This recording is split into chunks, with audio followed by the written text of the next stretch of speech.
Well, hey everyone, welcome to another episode of Facebook Live from the Steamboat Institute. I'm Erica Anderson, your digital director here, and I'm excited to be speaking with our two most recent Tony Blankley Fellows, Amber Athey of Spectator USA and Saagar Enjeti of The Hill. Thanks, guys. Hey, Erica. Good to Thanks, see you. Erica. Yeah, well, I know you guys have been really busy. It's been a crazy year. I mean, I talked to you both probably, I don't know, at least 6 months ago. We talked individually about what's been going on. And since then, our whole world, all of our lives have been turned upside down. It's been crazy. So I can't imagine how it's been in the news business. So thank you for taking time to just chat with us, give us some updates today as we sort of head towards choosing our next Tony Blankley Fellow, which we're really excited about. We'll get to talking about that in just a moment. But before we do, I would love to hear from each of you just how has specifically COVID and the coverage of COVID and what's been going on, how has that sort of affected how you cover the news and come up with stories? And how did it sort of change the trajectory that you were on for the year of 2020? And Amber, you can start with that one. One of the most difficult challenges that's been posed by the economic shutdown and just the safety precautions that people are taking because of coronavirus is I haven't really been able to get out in the field talking to people and attending events. I cover the White House and Congress, and I'm not currently a member of the White House Correspondents Association because I recently changed outlets from the Daily Caller to the Spectator. So when they have those limited press briefings with just 10 or so reporters, unfortunately, I'm not able to go in to those and ask questions of the press secretary. I can't run around on Capitol Hill. So I've had to be a little bit more creative in how I'm finding stories. I'm certainly making more phone calls than ever, sending more emails and signal messages than ever to sources.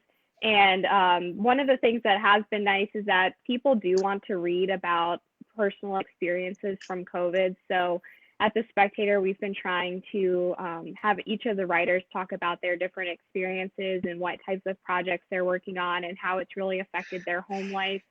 So I've been able to write about that. I spent 2 weeks at home with my parents in Western Maryland, which was a wildly different experience from being in the city where you can get food delivered and get all of your stuff from Amazon Prime. Being out in the country, you have to drive 10 miles to the closest grocery store or to go get gas or get really any of your essentials. And you're really isolated from other people. Even when you're just stepping outside your apartment in DC, you're liable to run into a bunch of other people. So it's not as lonely as it is out there. And it was just interesting to see that difference and be able to write about that.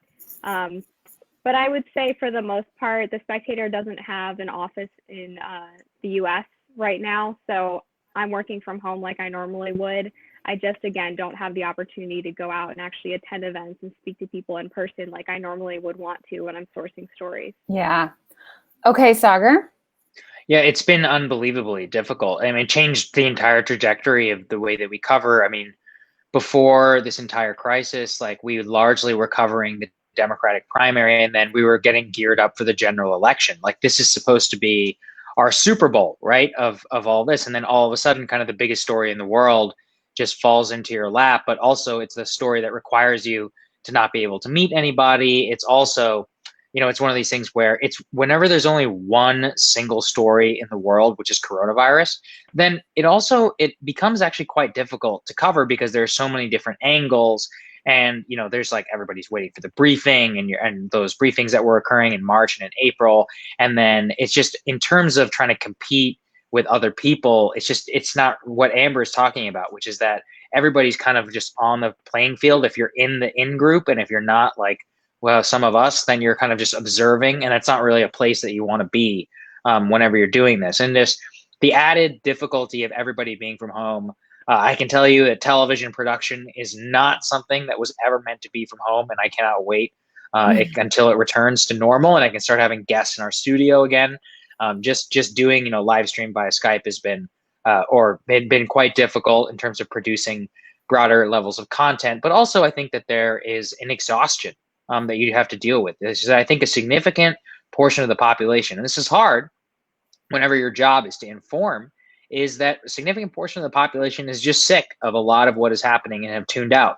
and they don't feel that the media is necessarily covering things fairly. They don't necessarily feel that there are people that they can turn to, and so they just go and they seek. I see statistics about how Netflix viewership is way up, and it makes sense because a lot of it is escapism, and that's just a hard environment to compete and to cover in. And like I said, we're 6 months away from the general election, or 5 months away. We should be in the thick of it. Like, there should be rallies every week. There should be, Biden all over the nation, Trump all over the nation. We should have polls every other day that we can react to. Lucky if we get a poll a week at this point. And it's just a very hard environment to operate in. Yeah, I can't imagine if COVID had not occurred, how into the details and the intricacies of the election process and just the campaigning we would all be. Just little stories that will never become anything right now because of what's happened. It's interesting how the arc of history could change because of that. I want to ask you guys, you mentioned a lot of people don't trust the media. One of the biggest things I hear from people, or I feel like I'm hearing, is just watching, say, a network like CNN covering COVID. I found myself, so my husband is sort of a CNN junkie, and so we watch it a lot, but we'll flip back and forth to Fox and CNN and see what's happening on both channels. And I found myself just really unable to watch CNN most of the time because I felt like it was all death and destruction and doomsday. And then we move on to this what's happening now in the country with the protests and the rioting, which obviously is a completely separate issue. But what I've noticed is the coverage can be a little bit like, you watch CNN, they're like, don't leave your house, you're going to die. But then they're like, these protests are so important and we must be out in the streets. And so how do you think sort of the contrast of how they're covering the health issue versus then not seeming to be concerned with the health issue so much with the protests? How do you think that's causing people to sort of mistrust the information they're putting out there? Amber, I know you talked a lot about it. Go for it. Yeah, it's been a huge factor. And it's not just the media, it's actually the public health officials as well, where you have the CDC and the World Health Organization saying that the benefits of the protest for Black Lives Matter outweigh the potential costs of the coronavirus, which is a wild thing to hear for so many people who just want to be able to leave their house to buy essentials or go to work. People were told that they were selfish for wanting to reopen places of business for small business owners just a couple of months ago.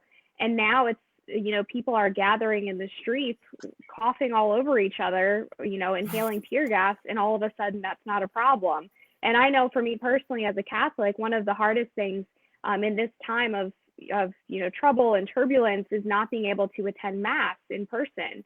And churches were also called selfish and told that they couldn't reopen because of the potential for spread of the virus, even if they practiced social distancing, where people were sitting 6 feet apart in the pews. And for me to watch the protests and the riots and all of these other things be praised by the media after, being told that I can't even really practice my faith properly is something that really bothers me, and I know is a real sticking point for a lot of Americans across the country. And what the media and the public health officials don't realize is this is going to cause long-term damage to their reputation. If we ever have another public health crisis like this in the future, people are not going to be listening to people like Anthony Fauci or Deborah Birx or any of these coronavirus task force or the CDC or the World Health Organization or any of these elite institutions that have been talking down to people only to prove themselves to be hypocrites.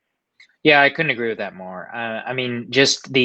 It really just demonstrated how the liberal political machine, which is the university, kind of just infects a lot of the public health establishment, which is when the moment I started hearing some of the most respected epidemiologists in the world start saying things like racism kills just as many people as coronavirus, so it's okay to go out and protest, I just said, okay, I'm not ever going to listen to these people on public health ever again.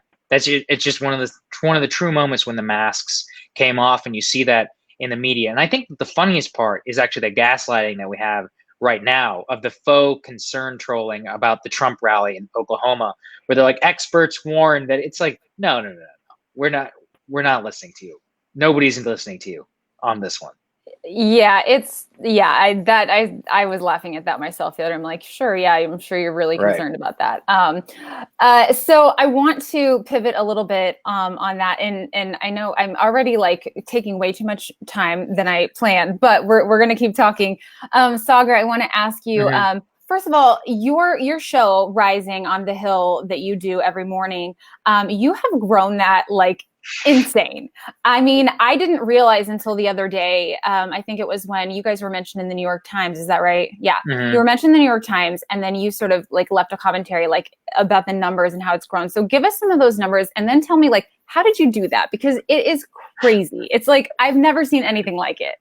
Yeah, I think we have 610,000 subscribers on YouTube. So about 1 year and 1 week officially that I've been the host of Rising.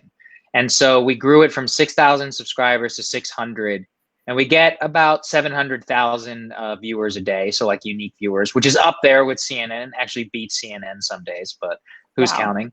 And it just, it's one of the things where I think the way that we did it is that there was somebody from the right, somebody from the left who weren't just parroting talking points, but also just who were engaging with each other. But more importantly, which is that calling out the media, because one of the things that Crystal and I share the most is really kind of our disgust with the way that mainstream media operates in the current sphere and just the way that they approach topics like these. So, I mean, my co-host Crystal is a liberal, but like she was one of the people saying, hey guys, the lockdown protesters, you can't criticize them, and then you can't criticize the lockdown protesters and then not just say the same thing on Black Lives Matter. The real key is, look, on that issue, I think this was, and I try to do this for causes on the left too, which is as citizens, all we want is information. We want public health establishment to give us the information. Here's the risk if you go outside. Then it's up to us. We say, okay, is a cause worth it to my life, to me, relative to the risks that I've been posed in order to go out and do whatever I want to do outside? But that's up to us. That's not up to them. So when they have one standard for one person and not for the other, then that's just one of those cultural tribal politics shows where if you watch one channel or the other, you're just going to get one side of the story. And we try to do both. So a lot of it was luck. A lot of it, I think, was just because the rest of the media doesn't handle themselves all that well. And yeah, it's been an amazing success so far. Well, I mean, I think people are sort of hungry for actual conversation and people that are civil and respect one another, even when they don't have the same opinion. There's not a lot of that out there. And you made a very important fan, invited you on his podcast the other day. So tell us about being on Joe Rogan, because that was really exciting. It was great. It's really funny. Joe actually books the show himself. He does not have a booker. So we were. Are you serious? That's crazy. That's insane. The number one show in the world, and we're like, we were communicated directly with Joe. We just like showed up at his studio, which is one of the coolest places I've definitely ever been. It's great. I mean, it's 3 hours, unfiltered, no preparation, no warning, nothing. You just sit down and start talking. It was a lot of fun. It really was cool to do it. And the response was really incredible too. I mean, I think it's been seen by 4.5 or 5 million people on YouTube. And then it was the number one podcast in the world for, I think, the first week. So it's been great. That's really cool. Amber, I want to ask you about some of the stuff that you've been covering at Spectator. I saw that you tweeted, I think today or yesterday, just that you're lucky that you work for a place that allows you to cover whatever you want. Like you really get to choose your stories. And so my question for you is, in a way that's awesome, but sometimes it can almost be like overwhelming to not to have that freedom. So how do you go about, like, what is your process in figuring out what to cover and what to write about? Yeah, I mean, part of it is just seeing what's in the news cycle or what's popping on social media. But the other piece of it, to be perfectly honest with you, is if I see something that like pisses me off, that's usually a good sign that I should write about it. That's true. Because usually if it makes me mad, it's probably making like my family members mad. And, my family members are like the blue collar Trump base that the media often ignores. And so I try to be a voice for those types of people and the issues that they care about. And that's proven to be pretty successful for me. I'm usually leading the Spectator in page views, which is great. We actually just wrapped our July issue of our magazine, and I'll have the cover story on that. It's actually about Jared Kushner's influence in the Trump administration. So very excited for everyone to see the cover and read the article. I think it's going to be relatively influential. I've got some really great sourcing it in, some really interesting quotes about Jared and how he operates. So I'm really excited for that to come out. Oh yeah, I'm that's excited awesome. to read that. Really excited to read that. Yeah, I mean, a cover story is like, that's a lot of reporting work and that's a big deal. So we will definitely make sure to get that out there. So you guys, we are running short on time. So I want to talk with you both about the fellowship. You guys have both been Tony Blankley fellows for the past year. You know, the big thing was last year we usually pick one, but they were so impressed by both of you that they had to pick both of you, which I'm so glad they did because it's been so great working with you. Can you just tell us, you know, I know we went over this the last time we talked, but what inspired you to apply for the fellowship and what makes you excited to be representing the Steamboat Institute? And either of you can go first. Go ahead, Amber. For me, it was really just seeing the fact that so many amazing peers and colleagues of mine had been selected for the fellowship. And when I saw the amazing roster of names, I started to learn more about the Steamboat Institute and the legacy of Tony Blankley. And I just love that you guys give so much support to young conservative journalists. And I know Saagar and I talk about this all the time, which is the fact that there are all of these institutions and support groups on the left that really snatch people up out of college and train them throughout their journalism careers. And there aren't so many places on the right that are willing to do that for conservatives. And that's part of the reason why the media has become so biased. So we're really grateful to the Steamboat Institute for their support of us so that we can try to be a voice for people who feel like the media has treated them unfairly or not covered their concerns or the stories that they care about.